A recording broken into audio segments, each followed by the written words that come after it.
Dewan Ketahanan Nasional Wantanas menggelar prasidang membahas rancangan strategi keamanan nasional. Prasidang tersebut dihadiri oleh seluruh kementerian dan lembaga yang bertugas untuk memelihara keamanan serta keutuhan Negara Kesatuan Republik Indonesia. Strategi Keamanan Nasional adalah dokumen berisi grand design yang dijadikan sebagai panduan pemerintah Indonesia untuk menjaga keamanan dan kedaulatan negara. Sayangnya, panduan tersebut tidak pernah dibuat sejak Indonesia merdeka tahun 1945.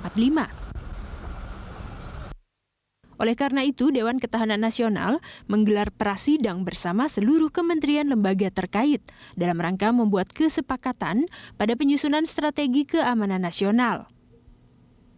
Strategi Keamanan Nasional merupakan dokumen terbuka untuk seluruh stakeholder keamanan mengenai sikap Indonesia menghadapi dan menangani ancaman.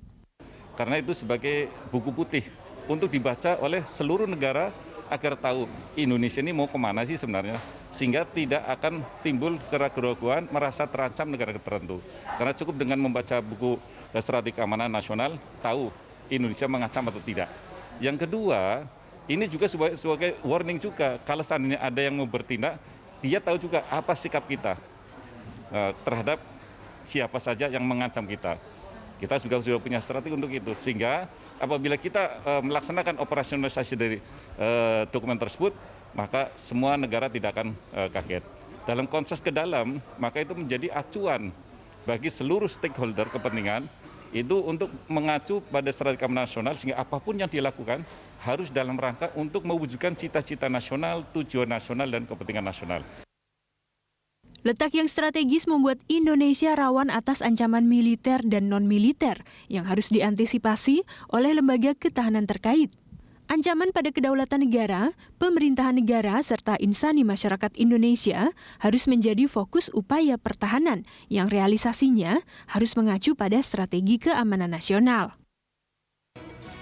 Negara-negara maju seperti Amerika Serikat dan Inggris misalnya, yang mempunyai dokumen strategi keamanan nasional, sudah mempunyai pendirian yang jelas atas kebijakan ketahanan yang akan diambil jika mendapat ancaman. Ancaman kita sekarang ini bukan aja ancaman militer, ada ancaman non-militer.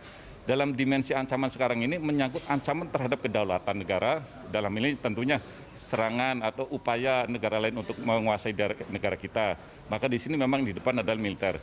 Tetapi ada ancaman-ancaman yang lain yang itu tidak harus militer. Contoh, ancaman terhadap keberlangsungan pemerintahan, agar pemerintahan ini bisa berjalan aman, sehingga tidak diganggu. Ini juga ancaman. Yang ketiga, ancaman publik, ancaman yang membuat masyarakat konflik. Ini juga harus ditangani apa penyebab konflik di sini. Ada radikalisme, ada terorisme, dan sebagainya. Kemudian yang keempat adalah ancaman insani, ancaman manusia yang sifatnya masif. Contoh pandemi ini. Ini pandemi merupakan ancaman nasional. Kalau tidak ditangani dengan baik, secara komprehensif, seluruh stakeholder terlibat, ini bahaya. Dampaknya bisa semuanya gitu. Pertahanan merupakan hal yang sangat fundamental bagi sebuah negara. Melalui sistem pertahanan yang kuat, negara dapat memperlihatkan eksistensinya di dunia dalam menangkal setiap ancaman, baik dari dalam maupun luar negeri.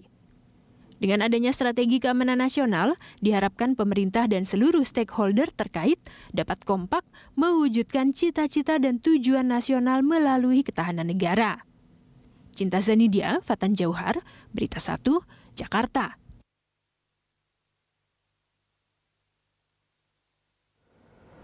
Atlet renang putra cabang olahraga